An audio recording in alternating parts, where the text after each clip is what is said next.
welcome to the Emory Healthcare Courts here in Brookhaven, our practice home of the Atlanta Hawks, for a very, very big day for us today. We are happy to have you all here with us. We have all kinds of folks. We got players, we got staff, we got media, we got fans.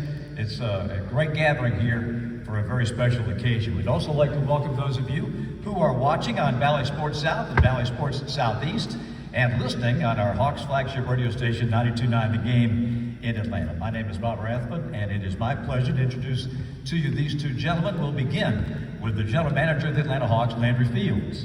Yeah, thank you, Bob. It's good to see everyone here, everyone in the media as well, across all technology spaces. For us, this is a very, very exciting day.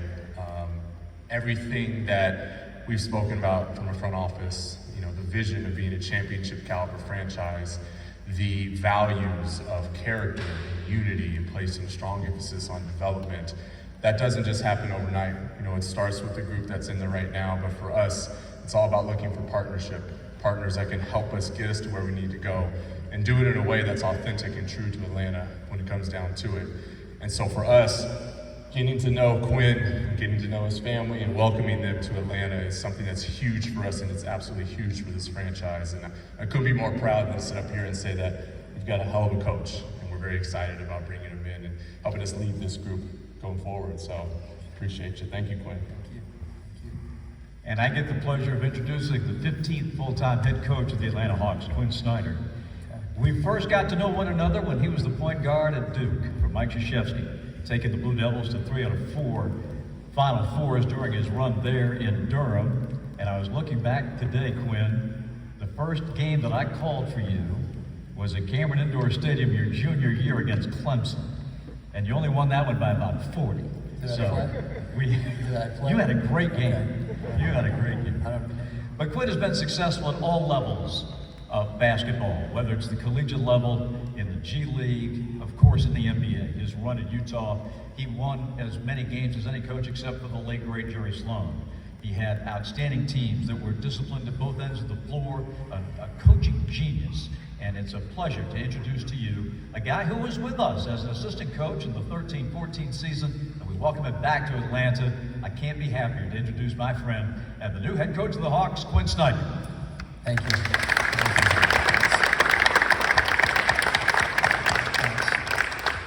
Well, it's exciting to be back here with Landry. I guess I'd like to start by thanking Tony and Jamie for this opportunity. As I said, it's something that I'm awfully not just excited but grateful. I've had a chance to coach in this league for 16 years, and I've had a chance to work in some fantastic organizations with some really, really good, talented people. When I was looking for the next opportunity, I think I had a good idea about the things that were important to me. And, the process of getting to know Landry, Kyle, seeing the things that were important to them and important to Landry in particular were things that just lined up with what I was looking for. Someone that's not just bright, but creative and innovative, understands, I think, the resources and the commitment it takes to really build a program.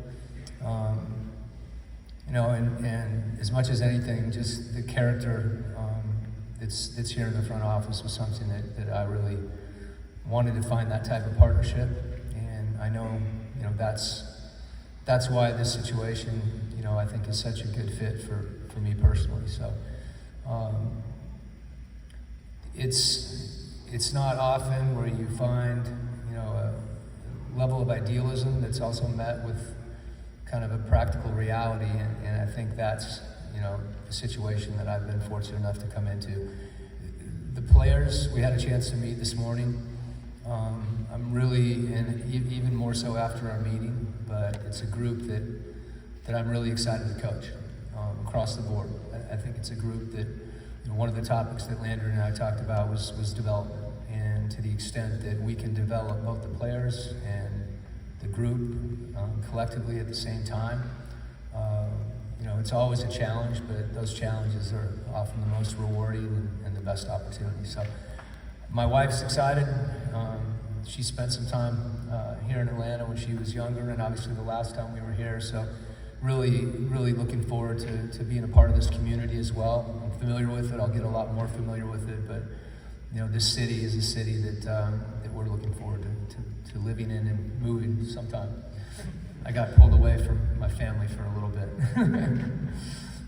Great. Well, with that, welcome. And we'll open it up to questions. We've got Riley and we've got Jay with the mic. So if you will introduce yourself and your affiliation, let Quinn get to know you and Landry as well, and we'll let it go. So, Lauren, we'll begin with you. Thank you. Lauren Williams from the AJC. My question first is for Landry. Looking at the timing, a lot of things seem to happen very quickly. I'm curious when you identified Quinn as the top candidate in the pool that you were looking at. Yeah, so when we made our change with Nate, I had Kyle give Quinn a call. It was our first call. And going into it, I said that we wanted to be aggressive. And the reason I could say that was because we had already lined up what we were looking for in our next basketball coach. And fortunate for us, getting on the phone with Quinn, he mentions humility and selflessness as core and chief to some of the character that he wants in and around the basketball team, as well as what we're trying to do in front office. I was almost sold right there. So it was a big moment, getting to know him through that process, and just couldn't be more excited about it. Caleb Johnson, Sports Radio 929 The Game. Quinn, I'm curious, what made you comfortable with joining the Hawks in a mid-season point, as that's pretty rare to happen? Yeah, it is. I think the circumstances themselves are even more rare. Landry referenced kind of that, although it was typically short compared to maybe a normal interview process, it was a normal process. It was, a lot of intensive conversations, and really, I think both he and myself and Tony and Kyle getting to instinctively knowing that there was things that we had alignment on, but then really talking about it and feeling them. And one of those things that didn't come out right away was, how the process would work as far as, when I might start. And, as I thought about it, I think the opportunity to come in now, although maybe challenging, is also an opportunity to hopefully go on a run. But also, and I think these things are not mutually exclusive, to begin to build a foundation, a culture, and you don't do that, even in a short period of time. The NBA, you hear the term foxhole a lot, and to get in the foxhole with these guys, and I think those things have the opportunity to really accelerate the building of relationships. You're faced with adversity, and you go through it together collectively. And I didn't want to wait until next year to do that. I felt like that was something that it just made sense to me to begin now. Hi, this question is for Quinn. This is Jamila Johnson from ATLHawksFans.com. I know it's a little bit of time ago, but how much of your coaching is influenced by your experience as a player? Yeah, I wasn't as good, even though I played against Clemson. No disrespect to Clemson, but I hope I played.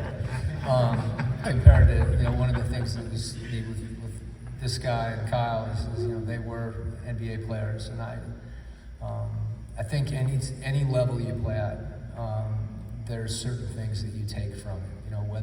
Whatever level you are at, it's important to you, and you go through the same challenges, both individually and with a group. Different group dynamics. You have a bad game, a good game, expectations. So I think probably more than anything, you hear people talk about being a part of something that's bigger than you, and this game, and particularly the NBA game, and the intensity of the game, the level of competitiveness that's required, it has a way of providing that opportunity, to collectively come together. And that's, any of us, there's a lot of different types of teams. It's really rewarding to have that experience, and it's not, it's elusive as well. So that's what makes it so much better. And I would add just to that, you're bringing up the former player, also, Quin's past and coaching overseas in the G League as well as obviously in the NBA, just huge for us as far as the experience, and then just him being able to see different situations and giving him that broad experience for us was big time.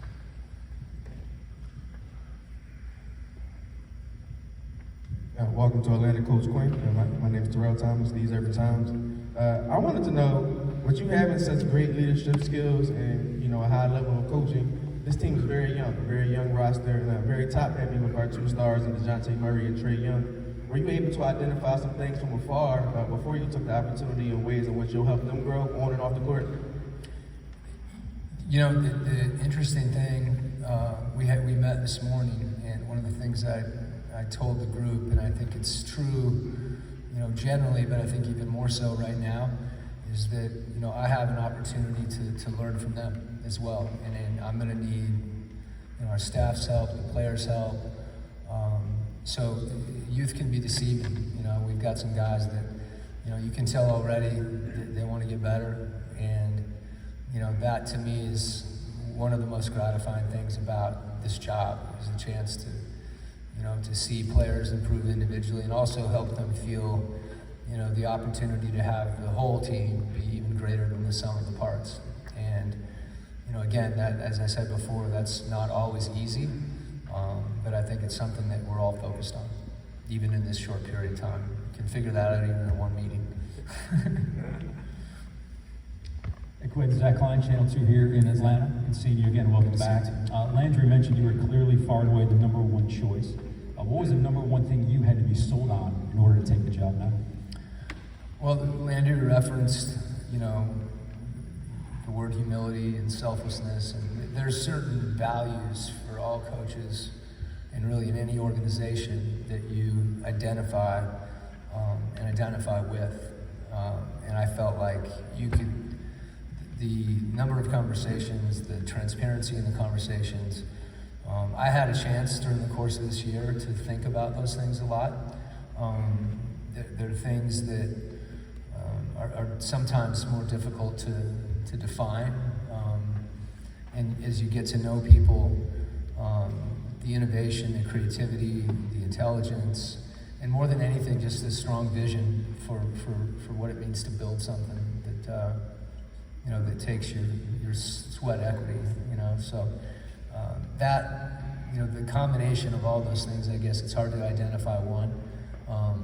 But if I had a transcript of the conversations, that I think it would become very clear that for me and with the players as well, it was a combination of a lot of things, both personally and professionally, that that really lined up, and it just made a lot of sense to me to have this opportunity. Raphael Hayes with the three-point conversion. Of course, there are challenges coming in mid-season, implementing your philosophy and system, but what do you see as benefits coming in? Yeah, just to respond to the challenges, first of all, I think that the important thing there is to actually recognize that that's the case. It's a different situation, and I want to be really mindful of that and in how we proceed with that process. And it's to me, it can be as much of a challenge. Laced through that, it's just an opportunity. And as I said before, these guys sitting over here, that's I love it, and our group to be, connected. And sometimes losing does that for you. Sometimes winning does. We've won the last couple games, which is terrific. Joe's done a great job. Guys have played hard, played together. But going through those things, it's you want to go through them. You're going to go through them eventually, and I think that's what builds the character of the team. Is those moments, whether it be success or failure, and I wanted to be a part of that, one way or the other. I guess the other thing I'd add, the undercurrent of that, going through those things together, is the opportunity to form relationships. That it's different when you're having dinner with somebody than if you're going into a locker room after a big win or a tough loss. Hey, Coach, Steak Shapiro from 92.9 The Game. 20 games left. There's this sense of urgency as you guys are making a playoff run to move up in the conference and set yourselves up for success. feels like a big challenge to learn a roster and then know the league. Granted, you've only been out a few months, but how big a challenge to figure out who your guys are, how you want to play them, and then the 20 games you have left, having not been in the league this year, learning those guys and trying to move up in your seeding in the Eastern Conference. So how do you take on that type of challenge? Well, I do remember the East and the West, and I know I'm in the East now. And you raise great points. Those are all the things for me that, as you're thinking about it, those are the challenges, as you said. You know, to as I mentioned, you know, to go on a run, to improve, you know, to win, but also, you know, to get better at the same time and lay that foundation we talked about. I don't think the two things are mutually exclusive, and I've got to find a balance there. I told the players this morning, you know, the last thing I want to do is put too much in their heads where they stop being instinctive, because we've got some guys with great basketball instincts. So you stay familiar with the league, you know, and you know, as far as I'll be watching a lot of film, trying to learn a lot. I'll be leaning on the coaches a lot. I want to talk, you know, I want to hear what, you know, players feel good. We talked again, you know, you can listen and learn, and I think it requires that. And to your point, you know, there are things actually in the NBA, the one thing you can count on is change. And so even over the course of the season, you see it from the regular season to the playoffs. So, you know, I need to study and work and then find a good balance with that and hopefully achieve a lot of those goals throughout the rest of the season. Quin, Jeff Schultz of The Athletic. Welcome back. Jeff, yeah, thanks. Your ability to connect with players and create a culture has been referenced often over the last several days. I'm just wondering what you've learned in the NBA about how you go about doing that and the difficulty of it. Obviously in a league where guys make a lot of money and sometimes the coach doesn't have a huge thing. Yeah, I think players want to get better. You know, I think players want to get better and they want to be coached. And, you know, I think the relationships are what allows you, you know, to coach them effectively. And so, and those things, again, it's part of the reason I wanted to start now. And, you know, I think that our group, you know, needs to just decide to trust each other. And, you know, it's incumbent upon all of us, myself, first and foremost, you know, to not violate that trust. And it's surface level initially, just you know, if it's something that I say I'm going to do. But I think over time, you know people by their actions, and if you're transparent, you know, those are the things in my mind that build those relationships. It's, you know, being real about what you believe and understanding that you can differ with people and to not be insecure or defensive about any of those things. And that's hard. I mean, we're all like that. It's hard for me. But that's also probably, you know, when you have any relationship like that with a player or a team, that's where, you know, you find a lot of gratification. And that's something I enjoy doing in and of itself. And I also know how important it is, not just for a coach and players, but players and Landry and myself. And those are the opportunities that I see. Hi, Coach. Kevin Taylor makes moves with Kevin Taylor. Welcome back to Atlanta. And I have a two-part question, actually. One of the things that's been stated during this transition is character. So what would the character that you would like to have in this team, as well as what is your main expectation from the team as well as your coaching staff on a day-by-day basis? I think it's easy. We all want to get better. You know, and that takes a lot of different forms. We had a staff meeting this morning, and you know, I told the coaches I need them to help me, and you know, to help me figure out, you know, what we can do, what I can offer, and again, not to fill up their minds with too much stuff that, you know, could be counterproductive. So it's, as far as the qualities in players, you know, I think first of all, you know, every player is different. We're all human beings, and you know, everybody has different contributions, different character traits. But some of the things that Landry mentioned at the outset, you know, the unselfishness and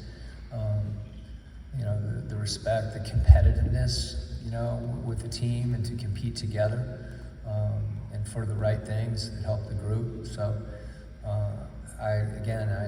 I'm excited to coach these guys. You know, I need to watch them more. But even this morning, you know, you can feel, you know, some palpable energy that, you know, I think they can bring and they can provide to each other. Kevin Snyder, Hawks.com. I have two questions for Quin. The first is, what's your lasting memory of your first trip through Atlanta a decade ago?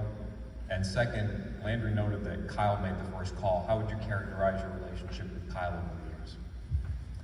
Well, I may not give you my first trip because I was down here playing against Georgia Tech, not Clemson too.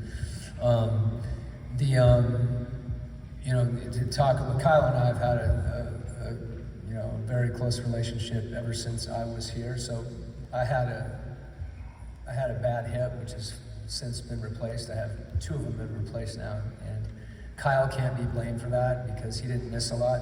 And I was smart enough to know that's the guy I want to work with because I won't have to move too much.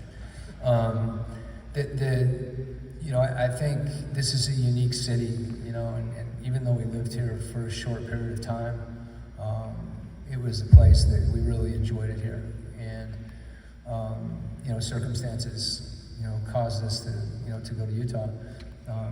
So it's a general sense. Sometimes you get a feel for a place. You know, we've all had that in different ways. And then what was the second part of the question? You got to give them to me one at a time. Short-term memory. Relationship with Kyle and just... Yeah, when Kyle, you know, when I coached Kyle as a head coach, you know, we were both in different places in our career. And he was someone, I think because I had coached him before, was someone that we had you know, every player is different as far as how you interact with them. And he was somebody that we talked a lot. You know, we talked a lot philosophically about certain things as it relates to basketball. We talked about specific things. You know, some of it was based on, you know, footwork and how to incorporate, you know, strength and conditioning into, he and I have talked about it, like pivoting. You know, this is going to sound silly to you, but, you know, when you're warming someone up, you know, can you incorporate all those things? So in some sense, philosophical stuff. And then obviously, you know, when he got his position this year, when he's named assistant GM, that was something that I was really excited for him, you know, independent of all this. So we've been friends for a long time, and he's been a good friend to me. And, you know, his feelings about Landry, you know, a little bit like Landry said, everything was just affirmed, you know, that I had heard about Landry. Brandon Harper, 680 Fan.